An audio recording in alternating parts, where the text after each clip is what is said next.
आत्ताची सर्वात मोठी बातमी प्रबंधभूमी महाराष्ट्र न्यूजच्या हाती येत आहे। थेट जाऊया त्या ब्रेकिंग बातमीकडे।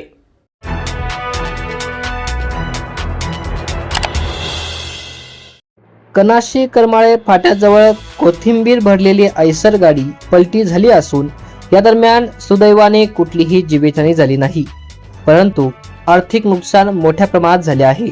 कळवणकडून सापुतारा गुजरात राज्यात जाणारी आयसर गाडी क्रमांक MH24AU 7941 ही भरधाव वेगाने जात असल्याचे स्थानिक नागरिकांकडून समजले। वळण रस्त्याचा अंदाज न आल्याने वळणावरती गाडीचे नियंत्रण सुटल्याने गाडी पलटी झाल्याचे समजले आहे। या संदर्भात सविस्तर माहिती थोड्याच वेळात प्रबंधभूमी महाराष्ट्र न्यूजच्या माध्यमातून आपणास कळवली जाईल। पुढील बातमी, पुढील अपडेट, पुढील माहिती मिळवण्यासाठी प्रबंधभूमी चॅनलला सबस्क्राइब करा, बेल आयकॉन दाबा आणि बघत रहा प्रबंधभूमी महाराष्ट्र न्यूज। प्रबंधभूमी महाराष्ट्र न्यूज साठी युवराज वाघ, कळवण।